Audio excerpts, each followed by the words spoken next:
Hello lovely people, it's Simon here and welcome back to my YouTube channel. Jadi hari ini macam yang kamu nampak dekat title saya tidak buat kobosong atau apa hari ini. Instead, I will tell you my journey in battling scoliosis. Saya sangat harap kamu suka my stories from this video sebab saya rasa yang apa yang saya mau share ini something yang worth lah untuk di-share. So if you guys don't know, saya pesakit scoliosis. Okay, hold on. Jadi sebelum itu bagus saya kasih tahu kamu dulu apa itu scoliosis really is, since kalau saya go on some of you guys yang tidak tahu apa pasal scoliosis boleh confuse. So scoliosis itu ialah tulang belakang yang tidak normal. Kita punya tulang belakang lurus kan, ini dia bengkok. Oke, begitu saja. And kalau saya boleh jadi detect orang tua ada scoliosis atau tidak dengan tengok dia punya bentuk badan, dia punya saya renung lah saja. Begitulah scoliosis, saya boleh detect macam itu saja. Dia macam ada weird sedikit, tapi janganlah bakal cakapkan Aku ada scoliosis nih kan. Jangan dia ada apa. Jangan kamu kasih setir aja. Okay, jadi it all started at the very end of the year 2013. Masa tu saya 11 years old. Mula-mula tu saya rasa sakit dekat belakang saya, yang mana dia buat saya rasa macam saya susah untuk bernapas. Macam ada yang tulak nih dekat belakang saya kalau saya mau bernapas begitu. Tapi itu dia tidaklah jadi selalu. Dia pandai datang sahaja, kan? Dia tidaklah bodoh. Oke, astaga. Jangan main. Terus time tuh kalau saya dekat sekolah rendah kan, saya jenis yang aktif bah. Saya suka nyanyi, saya suka menari. Bukan menari, saya memang ikut pertandingan macam tuh. Apalagi menyanyi sama menari. And I do a lot of sports. So dia macam obvious lah bila saya sekejap penat begitu. Saya sedar yang saya tidak begitu fit dekat semua sukan yang saya ikut, dekat semua macam saya mau menyanyi kah, saya mau menari. Saya memang sekejap penat, itu jelas saya cakap. Apalagi sport. Dulu saya suka main bola keranjang. Jadi bapak saya bawa saya pergi, bapak saya itu atau saya bawa saya pergi dokter to get myself checked, but all they did was macam bagi saya ubat and vitamins to improve my immunization.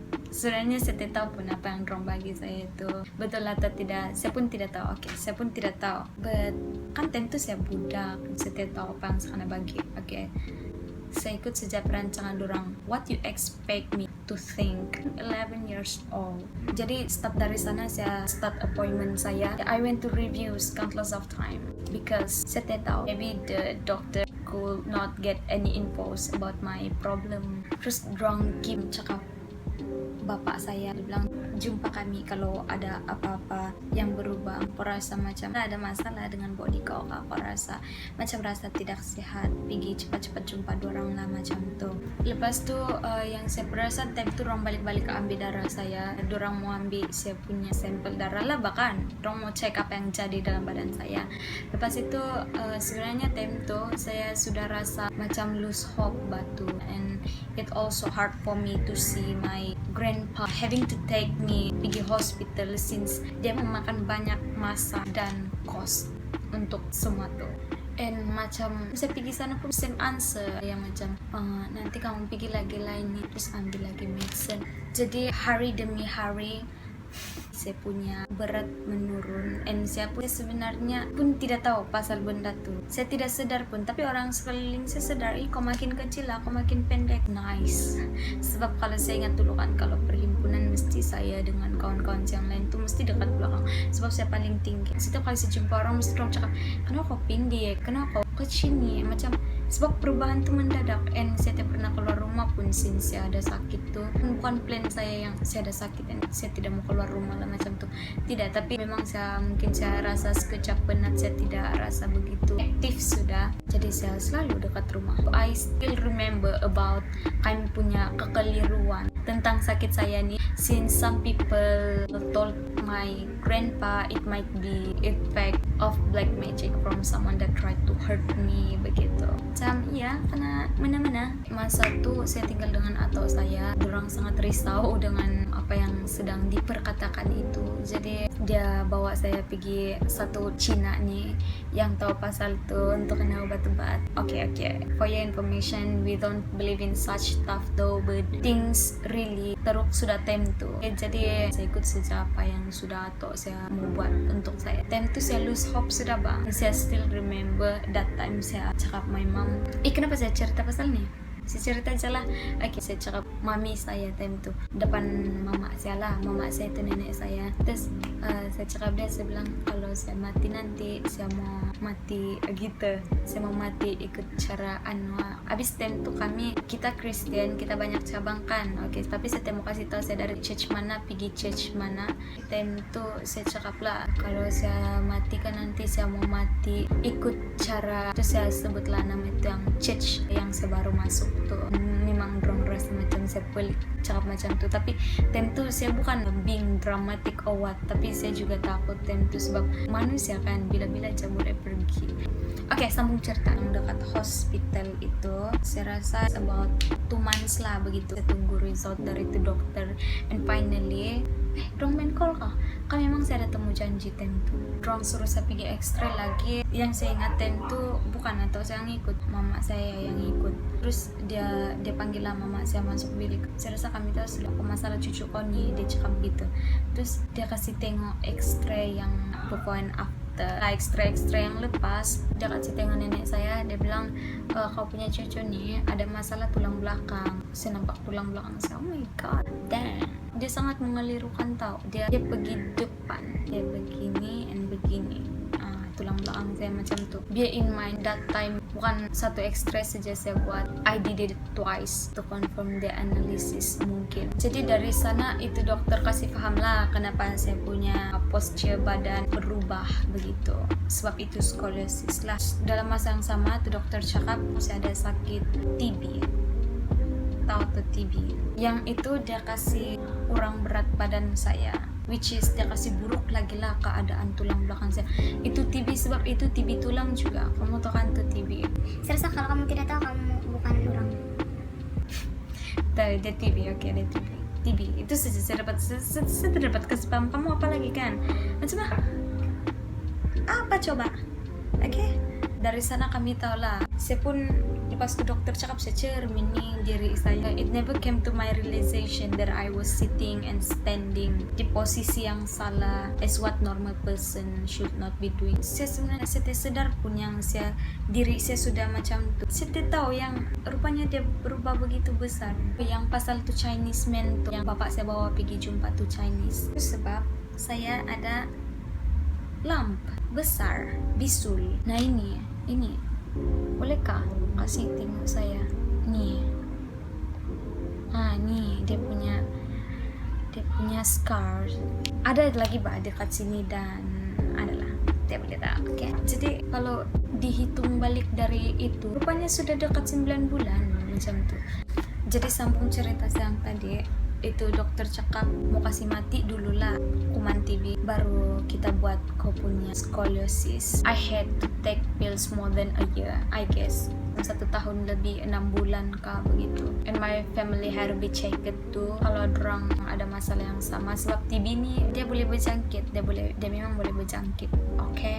Takut saya sudah kasih jangkit dorang begitu. Jadi lepas tu prosedur macam lepas 6 bulan kah begitu, terus tu dokter decide, dia cakap saya rasa kita boleh start sudahlah buat kau punya tulang belakang tu. Dia bilang maksud dia tu yang fokus untuk saya punya tulang belakang lah. Dia begini begini. I think saya rasa saya tidak sudah yang before saya operate punya tulang belakang, tapi saya akan kasih terang kamu lah macam mana nanti saya chat. Jadi setelah dari sana saya tidak pergi sekolah sudah, sebab saya perlu rehat. Dokter saja pun saya tidak perlu pergi sekolah. Macam sama kerja belakang saya tuh kan. Kamu oke kah? Jadi my procedures for the first time, saya punya badan perlu install dengan simin. Orang kasih gulung begini macam bengkok. Itu kan masih budak, belum ada teeth. Jadi dorang kasih gulung. Saya perlu tinggal dekat ward untuk installment just to make sure kalau saya rasa oke atau tidak dengan tuh simen. Saya kena pakai dia selama 2 bulan. Tentu saya rasa tidak selesa. Terus dia panas sebab limited betul dia punya space. Saya ingat lagi tentang tube recorder punya tiang tuh bikin bersih recorder. Itu saya bikin garu-garu belakang. Sebab how? Itu benda gatal. Tapi apa yang saya mau cakap saya tidak tahu juga apa yang saya mau buatkan. Time itu sebab itu memang yang perlu saya hadapi lah. Kalau saya mau baikan, I guess it will be lie if I tell you that I'm not unmotivated by the dough. Tapi itu yang saya perlu hadapi, oke. Sambung cerita saya. Time saya pakai itu simin sudah, saya punya badan rasa lebih berat daripada yang kebiasaan. Yang first saya pakai itu kalau saya bangun mesti atau saya kasih bangun dia tarik saya gulung tangan lah. Terus saya ingat lagi time itu kenapa kaki saya macam ni. Saya sadar, tapi atau saya cakap kenapa kakiku macam tu. Terus bila dia cakap baru saya balik aja. Jadi lepas itu saya sudah dekat rumah apa semua kan. Itu simen as usual saya kena pakai selama 2 bulan lepas saya keluar dari work. Jadi time itu saya tidak boleh mandi sepanjang itulah, hanya perlu lap-lap saja. Di bawah boleh bersih-bersih dekat bawah, sebab bawah tidak apa-apa kan. Dekat kaki apa semua. Kadang-kadang saya cuci rambut macam terabang saya tadi. Cuci rambut pun saya takut-takut sebab dia bilang tuh dokter kalau masuk di dalam itu air dia jadi gatal. Nenek saya yang tolong saya cuci rambut saya dekat sini. Saya punya pergerakan begitu terbatas, like robot. I mean a weak robot. Nah, ini sebenarnya sudah masuk tahun 2014. Saya lupa kasih tahu kamu date dia. Tapi yang saya ingat ini sudah masuk 2014. Even yang saya ada simin itu pun saya sudah masuk 2014. Jadi saya risau pasal saya punya study. Time itu 2014 saya sudah tahun 6. Umur saya 12 tahun time itu. Jadi I had to take GPSR lah. Bisa ketinggalan banyak benda. And saya juga rindu dengan kawan-kawan saya, cikgu saya. Time itu saya feel a bit okay. Even the 2 months belum sampai pun saya masih lagi pakai itu simin. And saya masih makan obat yang dokter bagi dengan saya. Lagipun saya masih ada TB kan time itu baru 6 bulan. Kamu tahu apa yang saya pikir time itu saya mau pergi sekolah. Sebab saya dapat duduk dengan masa yang lama. Sebelum dia tuh kan saya rasa tidur lama susah, duduk lama susah, berdiri lama susah. Jadi saya kena ubah posisi saya. Tapi time itu saya sudah dapat rasa lah yang saya dapat duduk lama-lama. Kan kalau pergi sekolah saya perlu duduk lama-lama saja. Jadi kalau saya mau pergi membeli saya minta tolong kawan saya saja. Saya ada banyak kawan yang ke pasal saya. I know. Adik saya sekolah dengan saya. Adik saya yang ini. Time itu dia tahun 2 ke tahun 1. Terus kawan-kawan saya bagi saya surat. Dia cakap, "Leong, bila kamu pergi sekolah, kami rindu sudah kau." Terus I also kena bagi jadwal drong salin ni untuk saya. Kenapa kamu pergi sekolah? Balik-balik lah drong macam tu. Terus saya rasa macam this friend. Itu juga yang buat saya rasa macam mau pergi sekolah. Jadi saya cakap atok saya pasalnya saya mau pergi sekolah balik. Saya mau atok saya ngantar saya. Sebab itu sangat memenatkan. Di sekolah kami itu ada padang. Dia jauh dia di depan. Dia jauh. Jadi atok saya dia setuju. Mungkin dia berat hati juga lah time itu. Tapi cucu dia kan. Terus dia hantar saya guna motosikal dia. Atok saya hantar saya betul-betul depan kelas saya. Just imagine. Motor di depan kelas. Kalau saya ingat balik hebat kan atok saya. Saya tahu. Saya rasa mungkin sampai sana saja cerita saya untuk yang itu. Oke, saya cerita lagi lah. Dan dekat sana banyak lah yang tanya saya, kenapa kau punya badan ni berubah macam tu, macam biasalah kan. Sebab dia berubah dengan drastik, sangat cepat. Dengan semua orang pun saya pendek. It's okay. Walaupun begitu, tentu saya tidak juga macam kisah sangatlah pasal perubahan yang jadi dengan diri saya. Sebab kawan-kawan saya pun terima saya, tolong saya buat apa yang saya tidak dapat buat dengan keadaan saya macam tu kan. Tolong saya pergi membeli, kadang-kadang ada yang tolong saya buat notes saya. Ayah, rambut saya terjatuh, dia tidak mau saya ikat. Saya sangat happy dapat jumpa balik teacher saya. Guess what? Time tu kan saya masih lagi ikut pertandingan menyanyi dengan simin-simin saya sekali. Saya bawa naik ke atas pentas.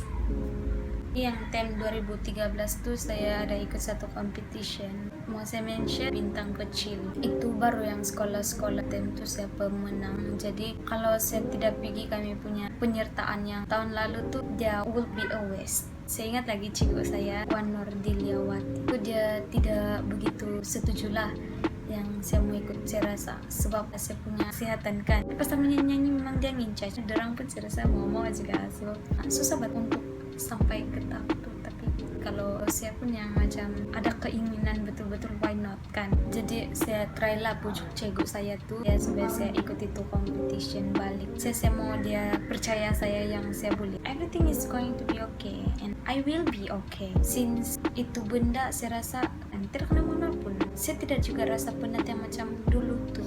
It's just like simin dia melekat dekat badan saya. Lepas saya sudah pujuk itu, saya finally ikut the competition. Even dengan simin-simin tuh saya angkut sekali naik atas pentas. Orang kasih cantik saya, karena kasih muat lagi tuh dress. Even saya nampak macam budak kecil yang tengah pregnant dengan tuh simin-simin. Time tuh saya rasa happy dengan apa yang saya buat. Saya punya topu sama, dia sign tuh permission letter, atau saya kasih benar saya. Yang penting dia bilang atau saya kasih biar saya berjalan terlampau jauh, dia support dengan apa yang saya buat. Jadi begitulah itu dulu tuh story saya with a sweet ending yang lifts up my happiness. Dan saya sangat harap kamu enjoy dengan apa yang saya cakap. Saya akan buat part 2, just stay tuned with that. Bukan itu saja actually, for me this story cuts perfectly fine, since kalau saya bercerita lagi menyebabkan video ini sangat panjang. So if you guys like this video, don't forget to smash the like button. Kalau ada question kah, just leave your comment down below, because I read every single of your comment and I really appreciate it. Make sure to subscribe me if you haven't. Well, that's it for today. Thank you. Goodbye.